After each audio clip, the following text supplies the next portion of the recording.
Yeah, ndithu ku China uko ndithu kuli mkumano otchedwa kuti SCO summit imene ndithu especially mkumano umene ndi wa mapresident aku Asia uko.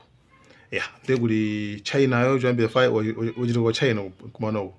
SCO yo tanthauza kuti ndi Shanghai Cooperation Organization. Nde kuli na Russia kumeneko, kuli Putin kumeneko, kuli Modi kumeneko, kuli Pezeshkian president wa ku Iran ali kumeneko. Nde anthu amene wawo kuti kumeneko akutaniko akuti kumeneko kuli bilateral talks on agenda. Ali kumeneko ndithu awonse amene akumana kuwa ndi anthu oti akhudzika ndokhudzidwa pa china chakenso chimene chikuchitika. So aganiza kuti tiye ndikhale pasi tikambirane zinthu zingapo.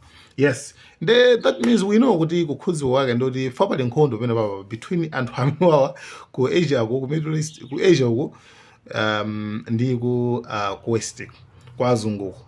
Kuoneka zoti mpungopungo umene ndithu udakalipo ndithu. Therefore anthu akhala limodzi ndithu kumeneku afuna akambirane aone kuti apange bwanji. By the way, madola amenewa okay, tena chanjo. So Putin kumeneku wayankhula chinthu chimodzi. Putin wayankhula kuona kuti ifeyo tili ready makamaka tinakambirana ku Alaska kuja, tinakambirana kuona kuti tithetse nkhondo ya ku Ukraine. Iye anayankhula choncho, and izozo ineyo ndinagwirizana nazo. And yeah, chabe kuti nkhondo iyi amene amayipusha kwambiri ndi azungu.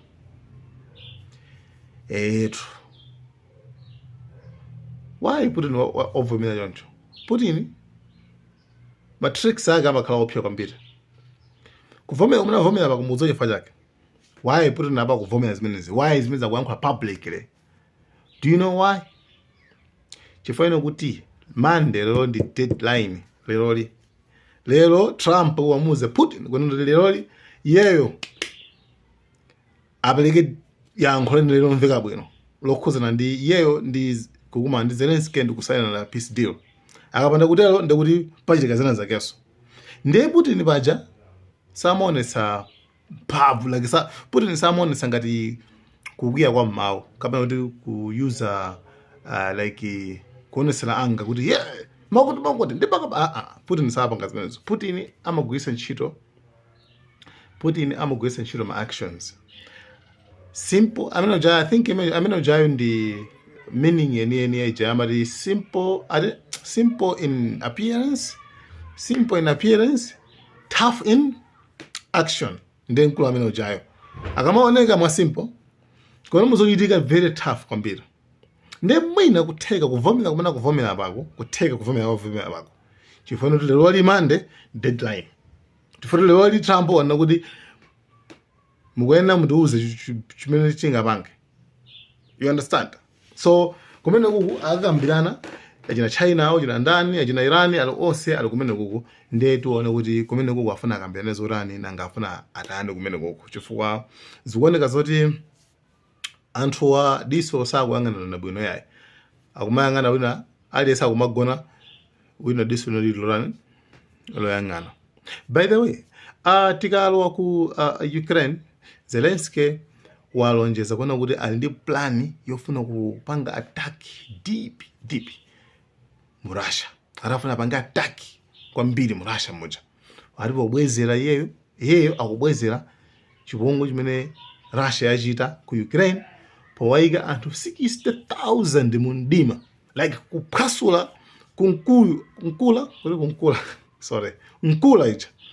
Then wasi anthu mu mdima kumene kuko ndikuphwasula majina chibuilding cha ma diplomats aku Europe kuphwasula chimene chocho. So it's something akuona kuti hayi ndifuna ndibwezere, ndifuna ndipange attack imene mu deep attack imene ndipange ku dziko limene lili.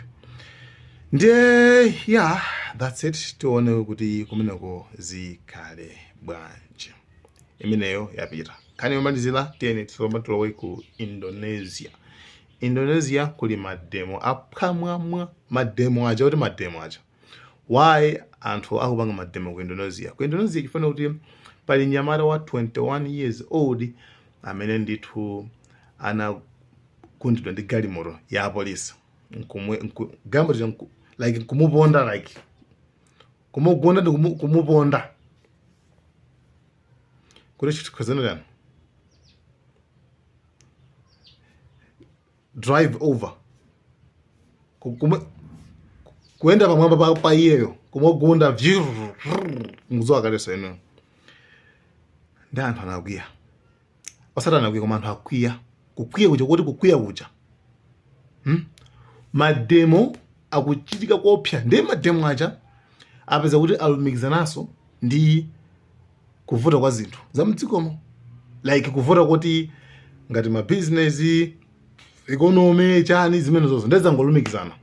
President anapepesa public apology kuti akuluakulu ndi kupepesa makuti kuti mpaka na president anakafika ku nyumba kwa munthu amene kwa makolo ake kwa amene kwa mwalirayo. You understand? Kwa pepesa mwe kuja wamkulu wa polisi wayesesaso kupepesaso koma anthu sizi kuteka. Anthu zapeza kuti akumachabe kumacha kuti kuona kuti yo sikuli bwino kwambiri. Anyway, anthu sayambaso kuphatikizaso ndi zinthu zina.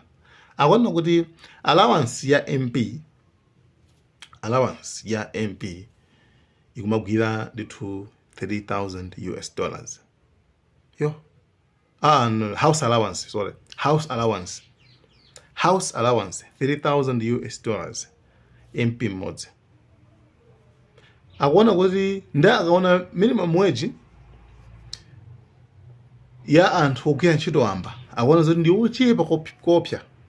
Akuona kuti anthu andale ndi amene akudyerera kopsa. Koma 30,000 ndi ndalama yambiri kwambiri. And moreover, like maiko amene ndalama ili yotsika tingweza wala utungoyika ngati ku Malawi kuti ikeza 30,000 ngati timakamba za $1,000 timakamba za 4 million. 4 million. That means 3,000 mutamanga 12 million. Right? Imene akumatenga MP mmodzi. Ndi anthu atenga issue imene yoyo ndi issue iyi ayiphatikiza ndipo tsopano afika poti sizikuyimitsika and ayisetsa kutere sizikutheka. Yeah, therefore my issue ndamene ndithu nkhani zimenezo ndithu zimene tinakubweretserani. I think zinazo zikamapezeka. I think zipo zambiri mpiri kumano chifukwa cha nthawi. Yeah, guys, thank you so much. Malawian Cameras.